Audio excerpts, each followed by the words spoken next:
हर रोज एक नई कहानी देखने के लिए चैनल को सब्सक्राइब करें और बेल आइकन दबाना ना भूलें। अंकिता अपनी बेटी को स्कूल से लेकर घर वापस आ रही थी। तभी अंकिता की बेटी को एक चांदनी राजमा चावल वाली का ठेला दिखता है। उस ठेले को देखकर अंकिता की बेटी कहती है, माँ मुझे राजमा चावल खाना है। यहाँ से हमारे स्कूल के कई बच्चे राजमा चावल खाते हैं। हाँ गुड़िया, सही कह रही है। यहाँ से कई बच्चे राजमा चावल खाते हैं। मैडम, आप दोनों के लिए भी मैं एक एक प्लेट राजमा चावल लगा दूँ। बहुत अच्छा बनाती हूँ मैं राजमा चावल। हाँ आंटी, आप एक एक प्लेट राजमा चावल लगा दो। नहीं नहीं, कोई जरूरत नहीं है राजमा चावल देने की। और बेटा, मैंने कितनी बार समझाया है ना, ऐसे ही कहीं से भी कुछ नहीं खाना चाहिए। पता नहीं कैसे बनाते होंगे ये लोग। नहीं नहीं मैडम, आप डरिए मत। मैं बहुत ही साफ सफाई से बनाती हूँ। मुझे भी पता है कि बच्चों की सेहत हमारे लिए पहले आती है, तो मैं भी पूरी साफ सफाई के साथ ही बनाती हूँ राजमा चावल। हाँ हाँ, वो तो बोलोगी ही ना। जहाँ अमीर लोग देखे नहीं वहाँ बातें बनाना शुरू कर दो। अरे मैं अच्छे से जानती हूँ, तुम जैसे लोगों को दो पैसे कमाने के लिए किसी भी हद तक जा सकते हो तुम लोग। माफ करना मैडम, मैं गरीब जरूर हूँ, लेकिन खुदगर्ज नहीं। तो पैसे कमाने के लिए मैं किसी की भी सेहत के साथ समझौता नहीं कर सकती। माँ प्लीज ना, मुझे राजमा चावल खाने हैं। बेटा, तुम्हें एक बार में मेरी बात समझ नहीं आई क्या? यहाँ से राजमा चावल नहीं खाने ना। चलो, मैं तुम्हें एक बहुत ही बड़े और महंगे होटल से राजमा चावल खिलाती हूँ, वो तुम्हें बहुत अच्छा लगेगा। मैडम, बस बड़े होटल होने का ये मतलब नहीं होता कि वहाँ का खाना अच्छा और साफ सफाई से बना हो। कई बार लोगों से गलती हो जाती है। बाकी आपके ऊपर है, जहाँ से खाना है, जैसा खाना है आप ले सकती हैं, आपकी मर्जी है। अंकिता वहाँ से गुस्से में अपनी बेटी को लेकर चली जाती है। चांदनी एक बहुत ही गरीब औरत थी जो अपनी सास और अपनी पति का पेट पाल रही थी। चांदनी शाम होते ही अपना राजमा चावल का ठेला लेकर घर जाती, जहाँ उसकी सास रेखा और पति मनोज व्हील चेयर पर था।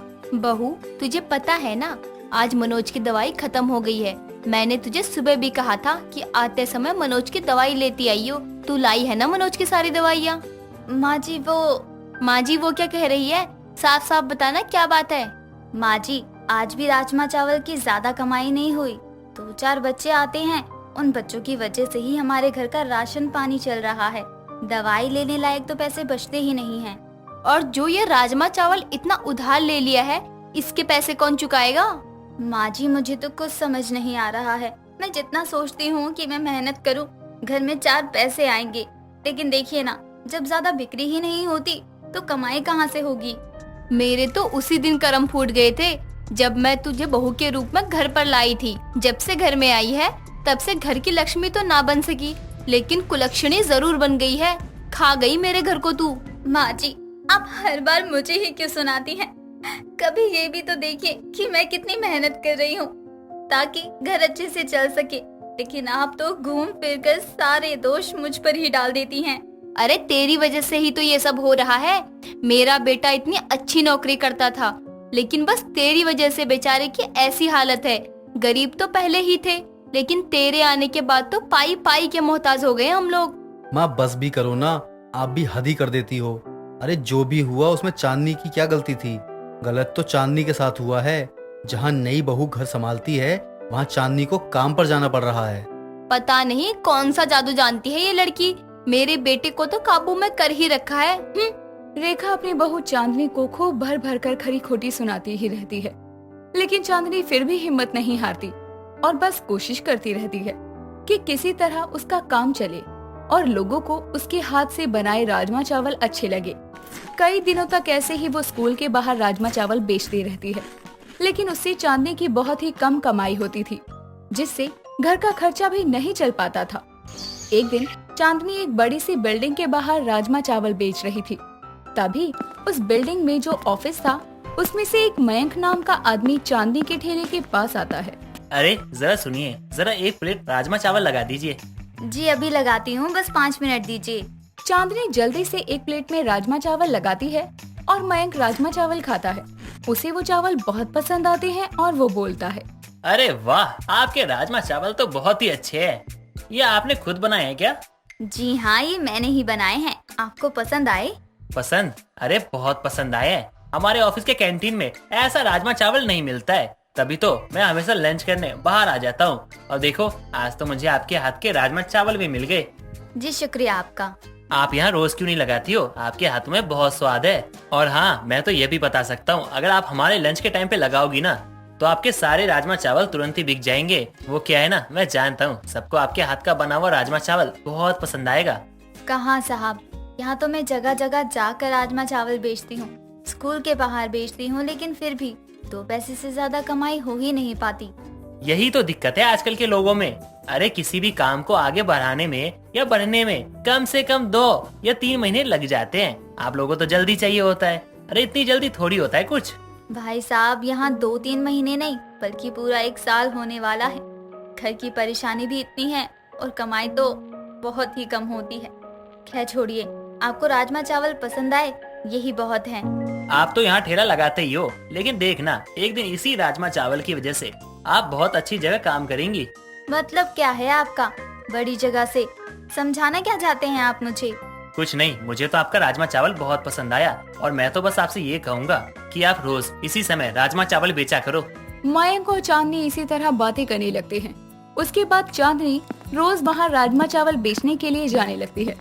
धीरे धीरे वहाँ काफी लोग राजमा चावल खाने के लिए आने लगते हैं और चांदनी की काफी बिक्री होने लगती है। चांदनी और उसका परिवार भी अब काफी ज्यादा खुश रहने लगा था, क्योंकि अब पैसों की पहले की तरह ज्यादा समस्या नहीं थी। कुछ दिनों के बाद मयंक चांदनी को अपने ऑफिस में लेकर जाता है और अपनी बॉस से मिलवाता है। इत्तेफाक से मयंक की बॉस वही अंकिता थी जिसने चांदनी के राजमा चावल की बेइज्जती की थी। मैडम, ये है चांदनी जिसके ठेले से हमारा पूरा स्टाफ राजमा चावल खाता है और कल जिसके राजमा चावल मैंने आपको खिलाए थे। तुम तो वही हो ना जो उस दिन स्कूल के बाहर राजमा चावल बेच रही थी? जी मैडम जी, मैं वही हूँ। आप दोनों एक दूसरे को जानते हो? तुम इसके राजमा चावल की इतनी तारीफ करते हो, पता नहीं कितनी गंदगी से ये वो राजमा चावल बनाती होगी, और कल तुमने वही गंदगी वाला राजमा चावल मुझे भी खिला दिया। मैडम, मैंने आपको उस दिन भी कहा था और मैं आज भी कह रही हूँ, मैं खाना बनाते हुए बिल्कुल साफ सफाई रखती हूँ, बल्कि साफ सफाई का तो मैं हमेशा बेहद ख्याल रखती हूँ। तुम झूठ बोल रही हो, मुझे अच्छे से पता है तुम गरीबों का।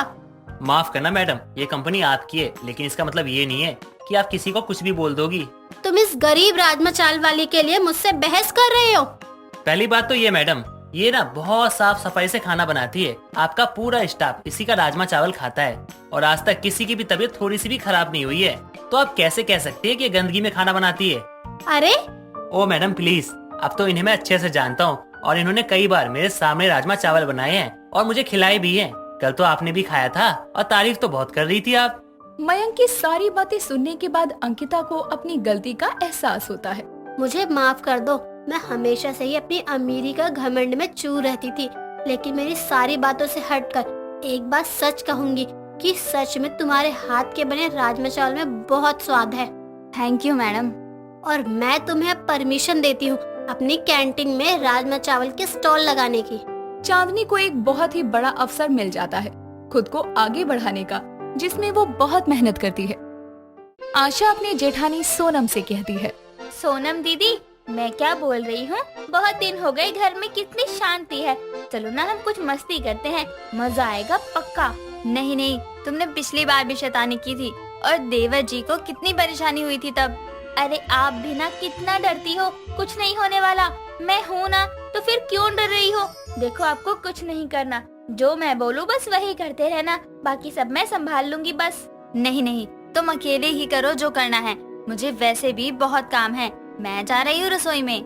ठीक है जाओ, मैं खुद ही कर लूंगी। पता नहीं आप मेरी जेठानी कैसे बन गई।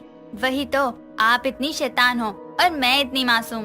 वैसे आज खाना क्या बनाओगी आप? मुझे तो छोले खाने का मन कर रहा है, वो बना दो ना। चलो ठीक है, मैं कढ़ी बना रही थी लेकिन तुमने छोले बोल दिए तो वही बना देती हूँ। अब आएगा ना मजा। जाओ दीदी, आप रसोई में छोले बनाओ और मैं भी अपना काम शुरू कर दूं। अब तो धमाका होगा। सोनम रसोई में खाना बनाने चली जाती है। सोनम छोले उबालने के लिए कुकर में रख देती है और अपने बाकी के काम करने लगती है। सोनम को काम करता देखकर वहाँ चुपके से आशा आती है और कुकर से छोले निकालकर खाली कुकर गैस पर चढ़ा देती है। काफी देर बाद कुकर के फटने की आवाज आती है और सब वहाँ जाते हैं। पूरा किचन उथला पुथला देख रहे थे कि तभी सोनम और आशा की सास निर्मला कहती है, ये किसकी हरकत है? पूरे किचन का नाश मार रखा है। तुम दोनों खुद बताओगे ये किसने किया है या मैं खुद पता करूं? रोज का ही तमाशा बना रखा है तुम दोनों ने। अरे तुम दोनों बड़ी हो गई हो, अब तो बंद कर दो ये शैतानी। माँ जी मैं तो किचन में आई भी नहीं हूँ, ये सब मैं थोड़ी कर सकती हूँ, मुझे नहीं पता किसने किया। सोनम बहू, ये तूने किया है? माँ जी मुझे कुछ नहीं पता, मैं तो काम कर रही थी अपना। आपको जैसे ये सब अभी पता चला है वैसे ही मुझे भी अभी ही पता चला। तूने नहीं किया, आशा ने नहीं किया, तो किसने किया? मैं करके गई हूँ क्या या कोई भूत आके करके गया है? सोनम दीदी आप ही तो आई थी ना किचन में खाना बनाने, तो आपने ही किया होगा ये सब। हाँ सोनम बहू, ये सब तूने ही किया होगा। आज से पहले भी तो कितनी शरारतें कर चुकी है तू, ये भी पक्का तेरी ही कोई नई शरारत होगी। माँ जी कितनी बार तो बता चुकी हूँ, वो सब मैंने नहीं किया था। वो तो अरे दीदी अब जो हो गया सो हो गया, पुरानी बातों पर मिट्टी डालने से कुछ नहीं होगा। आप बस अपनी गलती मान लो और बात यहीं खत्म करो, क्योंकि देखो आसपास छोले भी नहीं, खाली कुकर ही रख दिया होगा आपने गैस पर। कोई बात नहीं, होता है, आपका ध्यान कहीं और होगा। हे भगवान, क्या ही करूँ मैं अपनी दोनों बहुओं का। एक है कि शरारत से बाज नहीं आती और दूसरी है कि नादानियाँ ही कम नहीं होती है, सबकी बातों में आसानी से आ जाती है। माँ जी लेकिन आप गलत समझ रही हैं। दीदी छोड़ो आप ये सब, यहाँ का सारा काम मैं कर लूंगी, आप जाओ कमरे में आराम करो। आशा बड़ी ही आसानी से अपनी की हुई शरारत सारी सोनम पर डाल देती है और वो बेचारी फंस भी जाती है। आशा बहुत ही ज्यादा शरारती थी, वो आए दिन कुछ न कुछ शरारत करती ही रहती और नाम सोनम पर डाल देती। बेचारी सोनम मासूम थी और आशा की शरारतों के आगे नादान पड़ जाती थी और चुप रहती थी। ऐसे ही धीरे धीरे दिन निकल रहे थे। कुछ दिनों बाद आशा के खुराफाती दिमाग में फिर कोई नई शरारत आती है और वो अपनी सास के कमरे में जाती है और वहाँ चुपके से तेल गिरा देती है। जब वहाँ पर निर्मला आती है तो उसका पैर फिसल जाता है, वो जोर की गिरती है कि तभी वहाँ पर आशा आकर कहती है, माँ जी क्या हुआ आपको? ठीक तो हो आप, और आप गिर कैसे गयी? हाय राम, कमर तोड़ दी। बहू जरा संभाल करा, यहाँ तेल गिर रखा है, कहीं तू भी ना गिर जाए। यहाँ तेल कैसे गिर गया? आपके कमरे में तो कोई आता भी नहीं है। कोई भले ही ना आता हो, लेकिन तेरी वो शरारती जेठानी वो है ना, वो पक्का शरारत करके गई होगी। माँ जी आप क्यों मेरी जेठानी पर नाम लगाती हो? क्या पता उन्होंने ना ही किया हो ये। बहू तू बहुत ही भोली और नादान है, तुझे कुछ नहीं पता, लेकिन मैं अच्छे से जानती हूँ जेठानी को, वो बहुत ही तेज और शरारती है। उसके अलावा और कौन कर सकता है ये सब घर में? कोई बात नहीं माँ जी, अब आप आराम कर लो, मैं आपके बाम लगा देती हूँ। बहू काश तेरी ही तरह सोनम बहू भी हो जाती तो मेरे लिए अच्छा ही होता ना। माँ जी कोई बात नहीं, क्यों उनकी शरारतों से परेशान हो रही हो आप? कुछ टाइम बाद उनकी शरारतें भी कम हो जाएंगी, आप बस आराम करो। आशा की शरारतें दिन पर दिन बढ़ती जा रही थी और उसकी शरारतों का नाम बेचारी सोनम पर ही आता था। उसी शाम सोनम रसोई में खाना बनाने जा रही थी, तभी वहाँ आशा और निर्मला आते हैं और निर्मला सोनम से कहती है, सोनम बहू कहाँ जा रही है तू रसोई की तरफ? माँ जी मैं रसोई में खाना बनाने जा रही हूँ, आपको कुछ खाना है क्या? रहने दे तू, खाना बनाने की जगह फिर कोई शरारत करने लग जाएगी। इससे अच्छा तो आशा बहू ही खाना बना दे। जा आशा बहू तू ही खाना बना दे। नहीं नहीं, ये क्या हो गया? मैं तो काम से अच्छा खासा बच रखी थी, अब मुझे खाना बनाना पड़ेगा। इससे अच्छा कि मैं शरारत करती ही ना, कम से कम खाना तो नहीं बनाना पड़ता। माँ जी आप बिना गलती के ही मुझे ही क्यों बोलती रहती हैं? मैंने तो कुछ भी नहीं किया और ना ही करती हूँ। रहने दे, तेरी शरारतें देख देख कर मैं पक गई हूँ। आज भी तूने तेल गिरा दिया था, अब तक मेरी कमर में दर्द हो रहा है। मैं तुझे बोल बोल कर थक गई हूँ, लेकिन आज तक मेरी एक बात नहीं सुनी तूने। माँ जी लेकिन आप गिरी कैसे और आपके कमरे में ये तेल किसने गिराया? पहले तो शरारतें करो और फिर बचने के लिए बहाने बनाओ। अरे जब इतना ही डर लगता है तो करते ही क्यों है? अपनी जेठानी से ही क्यों नहीं कुछ सीख लेती?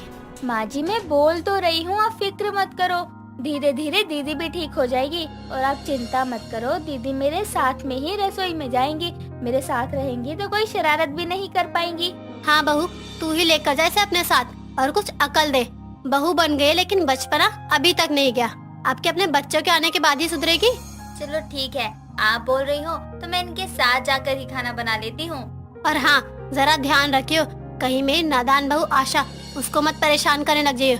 अगर तू उसको परेशान करेगी तो मुझसे बुरा कोई नहीं होगा, इसलिए जरा संभल कर रहियो। ठीक है माँ जी, मैं आशा की सारी बातें मानूंगी। अब तो ठीक है ना, या अब भी कोई परेशानी है? परेशानी ही तो देती है तू, पता नहीं कहाँ कहाँ से नई नई शरारतें सीख कर आ जाती है और हम लोगों को परेशान करने लगती है। माँ जी मैं बोल तो रही हूँ, आपको फिक्र करने की कोई जरूरत नहीं है जब तक मैं हूँ। आशा यहाँ तो निर्मला के आगे बोल देती है कि वो संभाल लेगी, लेकिन निर्मला को कौन बताए कि उसकी शरारती बहू को ही वो नादान समझ रही है। आशा और सोनम दोनों रसोई में चले जाते हैं, जहाँ सोनम खाना बनाने लगती है। सोनम खाना बना ही रही थी कि आशा मजाक मस्ती में धीरे से कैंची लेकर आती है और सोनम के बाल काटने जाने ही लगती है कि इतने में वहाँ निर्मला आती है और आशा को शरारत करते हुए देख लेती है। आशा को शरारत करता देखकर निर्मला सब समझ जाती है और बोलती है, आशा बहू ये क्या कर रही है तू? जरा सा सोनम बहू का ध्यान क्या हटा, तू तो उसके बाल काट रही है। मुझे लगा था कि तू नादान है, लेकिन तू ही सबसे ज्यादा शैतान है। माँ जी मैं तो वो, माँ जी वही तो मैं बोल रही हूँ कि आशा ही सब करती है और नाम मेरे ऊपर डाल देती है। हे भगवान, अब तक मैं गलत समझ रही थी, जेठानी नादान है, तभी तो देवरानी की सारी शरारतें नादानी में ही सही, लेकिन उसके ऊपर आ गई है। और ये देवरानी की शरारतें, माँ जी मैं तो छोटी मोटी शरारत करती हूँ, मुझे मजा आता था आप सबको परेशान करने में, लेकिन अब क्या फायदा, अब तो आपको सब पता चल गया। हाँ तुझे तो मैं बताती हूँ, इतनी शरारती है तू, मुझे तो अब पता चला। और सोनम बहू तुझे तो सब पता था ना कि ये सारी शरारतें ये कर रही है, तू क्यों चुप रही? तूने क्यों नहीं मुझे बताया? बस ना माँ जी, अब तो पता चल ही गया है कौन सारी शरारतें कर रहा था और कौन नादान बन रहा था। हाँ हाँ वो तो अब मैं बताऊंगी। बहुत कर ली तूने शरारतें और अपनी जेठानी की नादानियों का बहुत उठा लिया फायदा। निर्मला को सब पता चल जाता है और उसके बाद वो सोनम को भी समझाती है और आशा को भी हमेशा शरारत करने से रोकने लगती है। दोस्तों अगर आपको ये कहानी पसंद आई तो इसे लाइक करें, शेयर करें और कमेंट करके बताएं कि कहानी में आपको सबसे अच्छा क्या लगा।